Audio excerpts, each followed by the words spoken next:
여러분 안녕하십니까? 아시아투데이 김동원입니다. 네, 시청자 여러분 오후 편안한 시간 보내고 계십니까? 네, 오전 11시 김동원의 하이파이브 시간에 잠시 말씀을 드렸습니다만 오후에 여러분들께 보고 드릴 내용이 있으면 즉시 카메라를 열겠다라고 말씀을 드렸습니다. 네, 그런 일이 발생을 할 거로 제가 할 것 같은 예감이 들어서 그런 말씀을 드렸는데요. 예, 역시 여러분들께 오후 시간 보고 드릴 내용이 빵 터졌습니다. 네, 바로 윤석열 후보의 가장 큰 최대 이 약점이 바로 가족 리스크 아닙니까?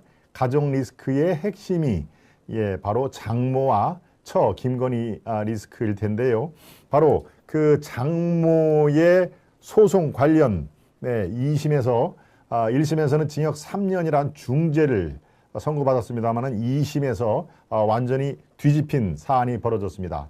2심에서 무죄를 선고를 받아서 또다시 정치 지형에 요동을 치는데요. 그러니 제가 여러분들께 보고를 안 드릴 수가 없는 상황이 됐습니다. 네, 오후에 긴급 편성한 김동원의 파죽지세 지금부터 여러분과 함께 하겠습니다. 네, 변함없이 우리 트럼프 슈퍼맨님이 제 1착으로 네, 역시 참 대단하십니다. 예, 사업을 하시면서 굉장히 바쁘실 텐데 예, 김 박사님 점심 식사는 맛있게 하셨습니까? 마음속 한켠으로는 약간 미안하기도 한다는 얘기인데 무슨 말씀이십니까? 예, 자주 보면 좋죠. 우리 트럼프님인 이 김동원 그 방송을 상당히 기다리시는 분 중에 하나신데요. 네, 미안하실 필요 전혀 없습니다. 예, 제가 체력이 허용되는 한 여러분을 위해서 최선을 다 하겠습니다. 네, 그리고 또 이렇게 긴급한 뉴스는 또 긴급하게 비상 편성을 하는 것이 언론인 기자의 도리이기 때문에 전혀 미안할 필요가 없다는 점 말씀을 드립니다. 네, 바둑이님도 지금 들어와 주셨습니다. 네, 여러분들 속속 들어와 주시는데요.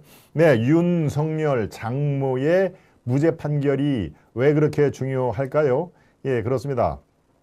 이른바 윤석열 국민의힘 대선 후보를 옥죄고 있는 최대의 리스크 장모와 김건희 처. 김건희 처는 지금 그래서 MBC의 폭로방송 제가 11시 김동원의 하이파이브 시간에서도 두 차례 말씀을 드렸습니다만은 11시 김건희 폭로방송이 사실은 오히려 김건희 씨를 도와주는 그런 역할을 하는 후폭풍이 발생됐다, 역풍이 불었다라는 얘기를 했습니다.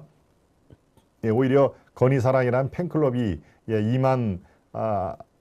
250명에서 지금 뭐 7만, 8만까지 이 회원수를 늘렸다고 하는 그래도 저는 거기에 현혹되면 안 된다라는 말씀을 드렸습니다. 팬클럽이 그렇게 20배, 30배 늘었다 손치더라도 김건희 씨는 로우키로 모습을 무슨 2월 등판 그거는 말 안 됨이라고 제가 얘기를 했죠. 철저하게 몸을 낮추거나 아니면 몰래 카메라 없는 곳에서 봉사활동을 열심히 하라. 그렇지 않으면 3월 9일 날 이 남편 윤석열과 함께 투표장에서만 나타나면 된다라고 제가 오늘 오전 11시에 김동원의 하이파이브 시간에도 말씀을 드렸습니다만은 바로 김건희 리스크가 어느 정도 가닥을 잡는 그 와중에 이 장모는 사실 1심에서 법정 구속까지 당하지 않았습니까? 법정 구속 작년 7월입니다. 굉장히 뜨거울 날에 제가 기억을 합니다만은 뜨거운 그 상황에서 법정 구속이라는 뭐 아주 중차대한 그런 그 죄를 물었었죠. 그래서 대선 지형에 폭풍이 불고 있다. 장모 리스크가 윤석열을 집어삼킬 것이다 라고 하는 말이 공공연하게 돌았던 상황입니다만은 바로 그 요양급여 부정수급의 말이 좀 어렵죠? 네, 제가 차차히 설명을 드리겠습니다. 거기에서 족쇄가 풀린 것입니다. 2심에서 무죄, 글쎄요. 이 윤석열 후보 장모가 성이 최 씨입니다. 최 씨 입장에서는 뭐 아주 구세주를 만난 거나 다름없고요. 네, 민주당 쪽에서는 계속해서 장모를 이렇게 옥죄할 필요가 있는데 갑자기 2심에서 이 무죄가 났다는 것은 이재명 후보 제가 오늘 오전에 11시 김동원의 하이파이브 시간에도 말씀을 드렸습니다만은 앞으로 점점 이재명이 불리해지는 형국이 될 것이다 라고 제가 예측을 했죠. 거의 그대로 지금 되고 있습니다. 오히려 이재명은 뭐 대장동이라든가 또는 뭡니까? 여러 가지 그 파문이 지금 가실 줄 모르죠. 네, 형과 형수에 대한 그야말로 아주 저급한 저질 쌍욕 그 녹취 파일이 지금 상당 부분 많이 이것이 또 뭐 편집해서 돌려보면 또 이게 선거법에 위반되고 편집 안 하고 그대로 원본 파일 그대로 유통이 되면 또 그것은 또 방송까지 해도 된다는 게 선관위의 판단 아니었습니까? 네, 그래서 지금 점점 많은 분들이 욕설 파일을 직접 듣고서는 이거 생각보다도 훨씬 센데 이래서는 내가 표를 못 주지 하는 분들이 상당히 많이 지금 생기고 있는 바로 요 와중에 장모의 2심 무죄 판단은 상당한 의미가 있어 보입니다. 먼저 오늘 그 판결을 대략적으로 여러분께 일단 소개를 먼저 드리고 이어나가도록 하겠습니다. 네. 요양병원을 불법 운영해서 수십억 원대의 요양급여를 부정, 수급한 혐의로 1심에서 징역 3년을 선고받았던 윤석열 후보의 장모 최모 씨가 25일 2심에서 무죄를 선고받았다. 서울 고법 형사 5부는 이날 특정경제가중처벌법상 사기와 의료법 위반 혐의로 기소된 최 씨에게 1심의 징역 3년을 파기하고 그렇죠. 1심 작년 7월 달에는 1심에서 3년을 아주 중하게 물었는데요. 검찰에서도 3년 구형을 했습니다. 구형. 대개 구형량의 절반 또는 절반에서 살짝 위로 올라가는 약 60% 정도로 그렇게 하는 게 거의 양형 기준의 대부분의 검찰이 만약에 4년 구형을 하면은 법원에서 2년 내지 2년 6개월 많으면 3년 뭐 이런 식으로 이 법원 판단이 내리는데 바로 검찰이 3년을 구형을 했는데 법원에서 그대로 3년을 때린 것이죠. 네. 그래서 1심에 징역 3년을 선고를 받았는데 바로 2심에서 무죄가 선고된 것이죠. 무죄 선고의 취지를 간략하게 설명을 드리겠습니다.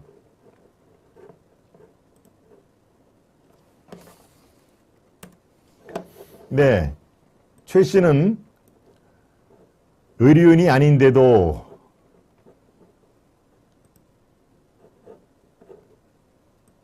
아시아투데이 기사를 봐도 좋은데요. 아시아투데이는 아직 잠깐만요. 이왕이면 아시아투데이 기사로 여러분들께 소개해 주는 게 낫습니다. 네, 이렇게 나오지요. 2심서 뒤집혔다. 항소심서 무죄. 이 판단이 나옵니다. 네, 아시아투데이 기사로 여러분들께 이왕이면 소개를 해드리겠습니다. 1심 재판부는 최 씨의 혐의 대부분을 유죄로 판단했지만 항소심은 이와 정반대로 판단했다. 정반대로 판단을 하니까 무죄가 선고가 된 것이죠. 서울 형사 5부는 특정경제가중처벌법에 관한 법률 위반 혐의로 기소된 최 씨에게 징역 3년을 선고한 원심을 깨고 무죄를 선고했다. 재판부가 말한 판결문의 요지는 이렇습니다. 피고인은 계약 당일 당사자가 누구인지 계약 내용도 모른 채 계약 현장에 갔고 이 사건의 동업자들도 당시에 처음 만난 것으로 보인다. 재판부가 판결문에 이렇게 썼다는 얘기입니다. 이 사건 의료재단이 동업자 중 한 명인 주모 씨의 개인 기업에 불과하다는 것을 알고 있었다고 볼 증거가 없다. 그러니까 1심 그 판단하고는 정반대의 판단을 한 것이죠. 1심은 충분히 동업자들과 사전에 협의가 있었기 때문에 그건 동업으로 관계를 볼 수가 있다라고 했는데 지금 2심 재판부, 고등법원 재판부는 어떻습니까? 이거는 이 동업이라고 할 수가 없다. 지금 얘기했듯이 동업자 중 한 명인 주모 씨의 개인 기업에 불과하다는 것을 알고 있었다고 볼 그럴 증거가 없다라고 얘기를 한 겁니다. 계속 이어집니다. 판결문입니다. 피고인은 직원에게 급여를 줄 돈이 없다는 주 씨의 부탁을 받고 돈을 송금해줬을 뿐이고 주 씨는 피고인 외에도 의료재단 이사들로부터 운영자금을 빌렸다. 피고인은 당시 회계 처리를 담당하거나 자금 집행을 지시할 위치에 있지도 않았다. 자금을 대여해준 사실만으로 피고인이 병원 운영에 주도적으로 관여했다고 보기가 어렵다라고 판시를 한 것입니다. 1심 판결하고 참 많이 다르죠. 1심 재판부에서는 최 씨가 책임 면제 각서를 받는 등 자신의 책임을 은폐, 축소하는 데에만 관심을 기울였다고 지적한 반면에 2심, 즉 항소심 재판부는 동업자 주 씨가 의료재단 이사장을 빌미로 다른 이들에게 돈을 편취했다는 점에 비춰볼 때 최 씨가 의료재단 이사장직을 퇴임한 이후 법적 책임을 지게 될까 봐 우려해서 책임 면제 각서를 요청한 것으로 판단합니다. 똑같은 사안에 대해서 이렇게 1심하고 2심하고 판단의 근거, 판단의 그 방향 이런 것들이 많이 다릅니다. 네. 또 이건 뭐 중요한 판결문이니까 여러분께 조금 더 소개를 해드리겠습니다. 재판부는 또 최 씨가 사위를 병원에 취직시켜 병원 운영에 전반에 관여했다는 검찰의 주장도 받아들이지 않았다. 재판부는 병원의 자금 집행, 채용 등 행정 업무를 주도적으로 진행한 사람은 동업자인 주 씨의 아내라면서 피고인의 사위는 개원 초기 3개월밖에 일하지 않았고 급여도 제대로 받지 못했다. 사위가 행정원장으로 근무했다는 사실만으로 병원의 재산이 유출돼서 재정이 부실화됐거나 병원 운영 수익이 배포됐다고 보기 어렵다라고 판시를 한 것이죠. 네. 그러니까 1심에서 이거는 틀림없이 이 윤석열 후보의 장모 최 씨가 돈을 벌 목적으로 이 동업자들과 사전에 의논을 해서 돈을 빌려주고 실제로 이 요양병원의 운영에도 관여를 했다. 그 운영에도 관여를 한 게 이렇게 사위를 병원에 취직시켜서 취직을 시켜서 병원 운영 전반적으로 사무장이라고 그러죠. 사무장을 시켰다라는 것이 다 최 씨의 의도적인 영리 목적으로 그렇게 기획을 한 것이다라고 봤는데 2심 재판에서는 완전히 그게 뒤바뀌었습니다. 여러 가지로 최 씨가 무슨 동업이라든가 이런 게 아니라 급해서 돈을 급하다고 주모 씨가 얘기를 하길래 돈을 빌려다가 준 거로 판정이 된다. 즉 고의적으로 동업에 끼일 목적으로 치밀하게 사전에 기획을 한 어떤 증언과 증거도 발견되지 않는다라고 이렇게 판시를 한 겁니다. 그러니까 윤석열 후보라든가 이 최 씨 장모 최 씨 입장에서는 뭐 아주 최상의 그런 판결이 받은 것이죠. 네, 우리는 뭐 이 개인 윤석열 장모의 유죄를 받던 무죄를 받던 사실 뭐 그렇게 크나큰 뭐 놀랄 필요도 없습니다. 한 개인의 어떤 유무죄 판단이니까요. 단지 지금 3월 9일 대선을 앞두고 이것이 정치적으로 어떠한 파장을 미칠 것인가, 이게 우리의 최대의 관심사 아니겠습니까? 네, 최대의 관심사였지요. 1심 때로 잠시 돌아가 보겠습니다. 1심 때 작년 7월 2일 날입니다. 그러니까 아주 무더위가 기승을 부리는 작년 7월 2일 날로 잠깐 이 타임머신을 타고 제가 돌아가 보겠습니다. 이때는 윤 총장의 장모가 징역 3년에 법정 구속이 됐다. 대선 판도가 엄청나게 흔들릴 것이다 라고 그렇게 지금 돼가고 있는데요. 네, 여기 지금 일지가 나와 있습니다. 일지를 한번 보면서 여러분들께 설명을 소상히 드리도록 하겠습니다. 작년 7월 2일, 네, 바로 여기 나오죠. 의정부 지법 최 씨 의료법원 의료법 위반 등으로 징역 3년을 선고해서 법정 구속을 했다. 이제 여기서부터 아주 이 대선판에 큰 요동이 칩니다. 7월 6일은 대검이 최 씨 모해 위증 혐의로 재기 수사를 명령을 했고요. 8월 13일에는 최 씨가 서울고법에 보석 청구서를 제출했습니다. 건강이 심각하게 문제가 있기 때문에 병보석을 신청을 했는데 9월 9일 날은 서울고법에서 최 씨 보석을 인용했습니다. 그러니까 병보석으로 석방이 된 것이죠. 7월 2일 날 법정 구속으로 당해서 이 교도소에 있다가 바로 9월 9일 딱 이제 교도소에는 2달 정도 있었더라고요. 2달 있다가 9월 9일 날 병보석으로 이렇게 석방이 되는 상황입니다. 11월 9일에는 서울중앙지검이 최 씨 모해 위증 사건 재수사 끝에 불기소 처분이 내려졌고요. 12월 2일엔 검찰이 최 씨 사문서 위조 혐의에 1심 징역 1년을 구형을 했습니다. 12월 21일 작년 연말이죠. 한 달 전 연말에 검찰이 최 씨 의료법 위반 등 항소심도 똑같이 징역 3년을 구형을 했는데, 또 12월 23일 의정부 지법 최 씨에게 의료법 위반 등 혐의로 징역 1년을 선고했다. 그러니까 요거는 사문서 위조하고 지금 얘기한 요양병원 부정수급 의혹은 별개 사건입니다. 별개. 예, 지금 같은 의정부지법에서 열리긴 했는데 요양병원 부정수급에서만 2심에서 무죄가 된 겁니다. 그러니까 아직도 최씨 사문서 위조라든가 이런 건 남아 있죠. 그리고 또 용평의 양평의 뭐 부동산 투기 이런 건 계속 지금 여당에서 문제 제기를 하고 있고요. 자, 부정수급 의혹 개요를 한번 살펴보도록 하겠습니다.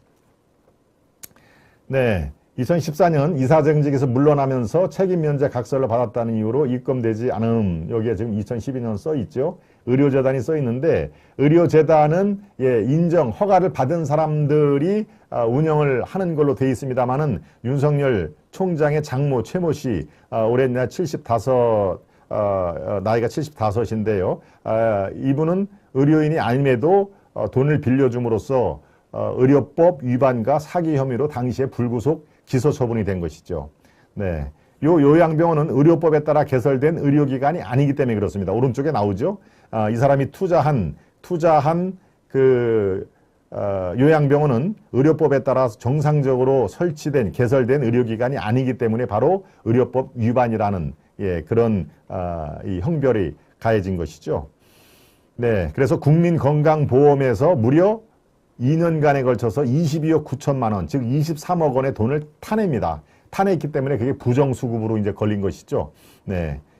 바로 이제 이렇게 돈을 타낸 것까지 다 이거는 팩트입니다만은 바로 윤석열 총장의 장모 최모 씨가 의료법을 위반한 게 고의가 없었다. 고의로 그렇게 돈을 타낼 목적으로 요양병원에 돈을 빌려주고 실질적으로 병원 운영에 관여한 그런 증거가 없다라고 하는 게 바로 2심 판결의 핵심입니다.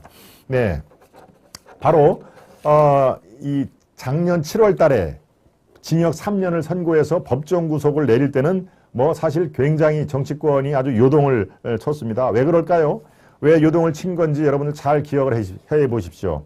네, 남에게 10원 한 장 피해를 준 적이 없는 사람이 있다라고 하는 게 누구의 얘기였을까요? 윤석열 후보의 얘기였습니다. 윤석열 후보가 하도 장모가 이 불법을 저지르고 다닌다라고 집중적으로 공격을 받으니까 사실 내 장모는 남에게 10원 한 장 피해를 준 적이 없다라고 얘기를 함으로써 바로 이 법정 구속이 윤석열도 결국은 그 정의와 공정의 잣대가 다 어디로 갔느냐.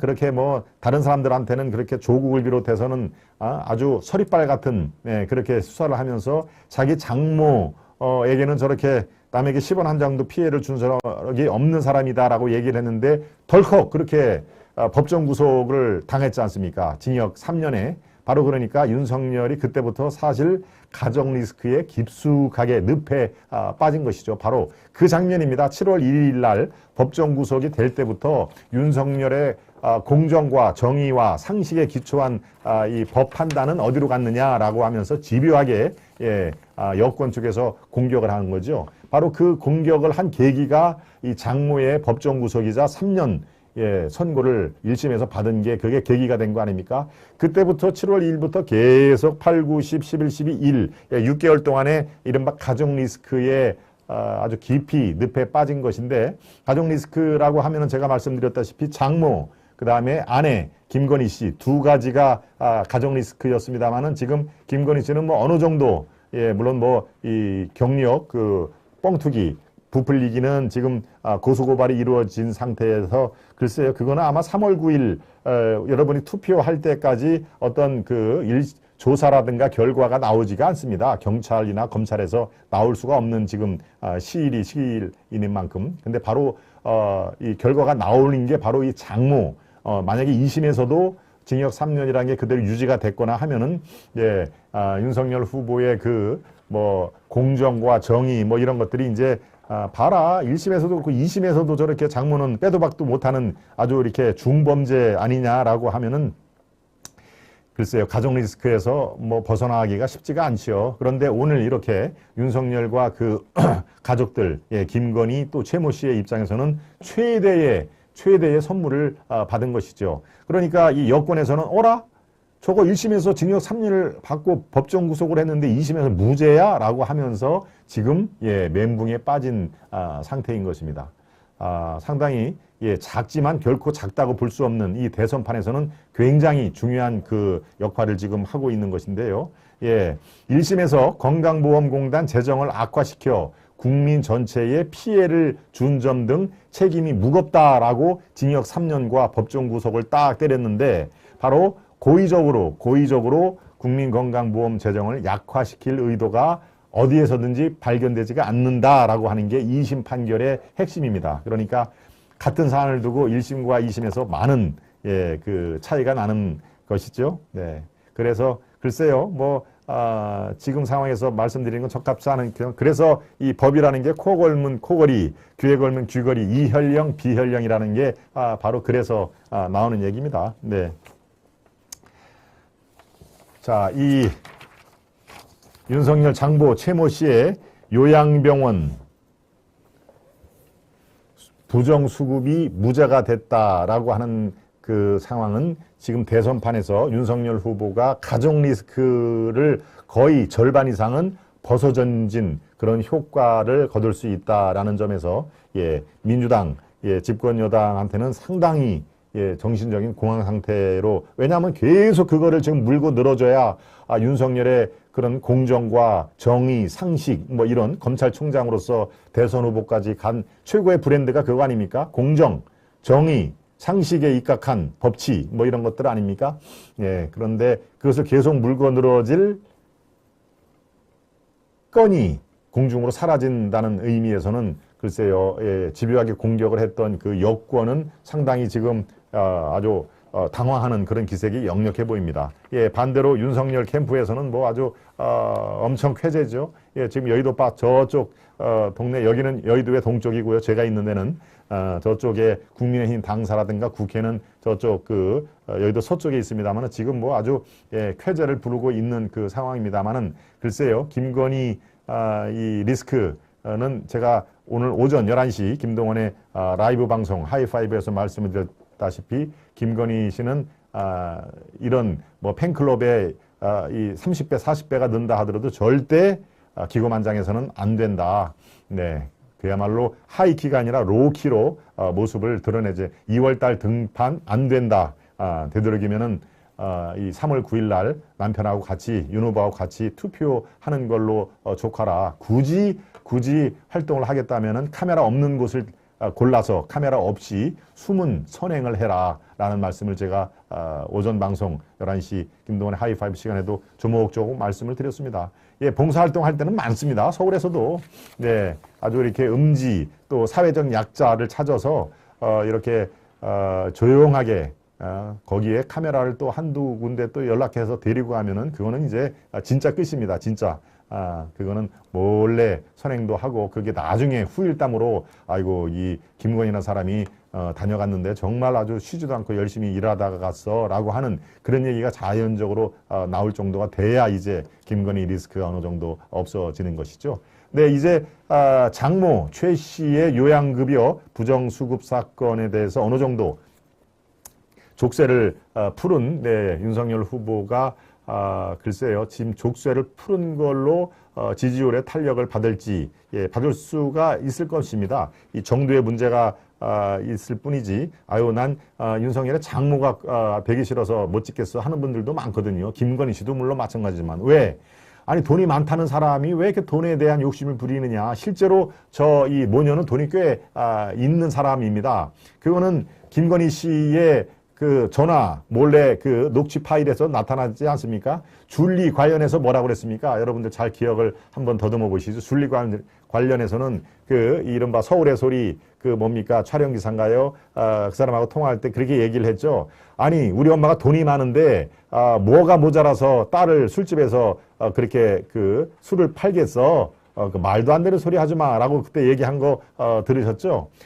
우리 엄마가 돈도 많은데 뭐가 아쉬워서 딸을 술집에 내보내겠느냐 이런 얘기를 했죠. 그 말도 안 되는 소리 하지 마라고 오히려 이 상대방 그 전화하는 누군가 이명수인가요? 하는 그 기자한테 그렇게 막 퍼붓고 싶어가지고 워낙 아주 그냥 당당하게 얘기를 하니까 그 뒤로 어떻습니까? 김건희가 줄리라는 얘기가 더 나오나요? 쑥 들어갔죠. 쑥 들어갔습니다. 예. 그래서 줄리 공방은 그것으로 사실은 끝난 겁니다. 뭐 주저주저 하거나 뭐 이렇게 얘기를 하는데 우리 엄마 돈도 많은데 뭐 하려고 딸을 술집에 그렇게 보내겠어 라고 하는 그런 얘기. 예. 그러니까 줄리 얘기가 그 뒤로부터는 사실 쑥 들어갔죠. 예. 그러니까 지금 이제 김건희 리스크는 아직 이 경력 부풀리기 이런 것들이 고소고발 상태라 더 두고 봐야 되겠지만 3월 9일 이전에는 어떠한 식이든지 예, 이런 그 경찰 조사라든가 조사 결과 발표가 안 나옵니다. 예, 물리적으로 그렇습니다. 그러니까 가정 리스크의 절반 이상을 이제 훌훌 벗어버린 그런 상태인데요. 예, 물론 그렇다고 3심이 있지 않느냐라는 얘기를 여러분들이 할 수가 있겠습니다만은 네, 3심 얘기도 제가 조금 더 해드릴게요. 바둑이님, 엠프린세스님, 아그로님, 베스킨님, 비트님 녹취록 들어보니 기도 안 차더구만요. 서울의 소리에서 모두 자백하더니 비트님. 예, 여러분들이 지금 속속 많이 들어오고 계십니다만 예, 여러분들 지금 예, 라이브 방송에 참여해 주신 시청자 여러분 대단히 감사하고요. 여러분께 한 가지 청이 있다면은 네, 좋아요 버튼을 살짝 눌러주시고 예, 입장을 해주시면 좋겠습니다. 네, 좋아요가 여러분들이 많이 눌러주시면 주실수록 우리가 같이 함께하는 시청자 여러분과 제가 함께하는 예, 지금 저희 방송이 쪼로록 네, 이 알고리즘을 타가지고 어디로 간다고 그랬죠? 예, 추천 동영상으로 쭉 올라가니까요. 여러분들 들어오시면서 예, 이 좋아요 버튼을 살짝 눌러봐 주시면 됩니다. 아마 몇 분 빼놓고는 대부분 다 우리 구독자 여러분들이실 텐데요. 예, 새로 들어오신 분들도 예, 방송 한번 살펴보시고 예, 뭐 괜찮네 싶으면은 예, 구독도 함께 눌러봐 주시면 좋겠습니다. 구독과 좋아요 여러분들 부탁을 드리겠습니다. 네, 주인님, 김정수님, 베스킨님, 김예한님, 이진부님 맞습니다. 건희 여사 나오지 마세요. 예, 그렇습니다. 저거는 뭐 안 나오는 게 그건 아주 상책 가장 좋은 책입니다. 네, 네, 트럼프님 또 아주 예, 김 박사 힘내세요. 우리가 있잖아요. 그렇습니다. 우리 트럼프님은 제가 있는 거 잘 아시죠? 네, 예. 예, 그렇습니다. 물론 지금은 2심입니다. 1심에서 징역 3년의 법정 구속을 덜컥 해가지고 교도소를 갔지요. 그러다가 제가 아까 일지에서 말씀을 드렸습니다만은 병보석으로 2달 살다가 나온 상태에서 불구속으로 집에서 왔다 갔다 하면서 이제 재판을 받은 상태에서 2심에서 이제 오늘 바로 이 방송 시작하기 30분 전에 무죄 판결이 났습니다만은 3심이 대법원에서 기다리고 있습니다. 그렇지만 여러분 대법원은 법리 적용이 잘못됐나만 보지 새로운 팩트라든가 이런 거를 더 검찰이 그 대법원에 주고 이런 게 아닙니다. 이게 2심에서 이 법리 적용 자체가 잘못됐느냐 아니냐 요거를만 보지 새로운 뭐 검찰 수사가 새로 다시 대법원에 전달되고 하는 게 아닙니다. 예, 법 적용만 대법원에서는 할 수 있기 때문에 이 법원에서 최종 대법원에서 이렇게 뒤집혀서 다시 이걸 파기환송이라고 그러죠. 파기환송이 될 가능성은 10%도 안 됩니다. 10개 중에서 1개 정도만 뭐 1개도 아니죠. 그때 통계를 보니까 한 3에서 5%, 예, 100개가 심리가 되면 그 중에서 3개 내지 5개 정도만 이거는 법 적용에 문제가 있는 것처럼 보이니 다시 심리하시오라고 보내는 게 파기환송입니다. 예, 그게 그렇게 10%가 되질 않습니다. 그러니까 2심에서 확정된 게 대부분은 다 대법원에서 그대로 인용이 되기 때문에 그래서 이 윤석열 후보가 가족 리스크를 반 이상을 덜 수가 있게 됐다라는 말씀을 제가 드립니다. 예, 바로 대법원의 파기환송은 그만큼 요건이 까다롭다는 점을 제가 말씀을 드립니다.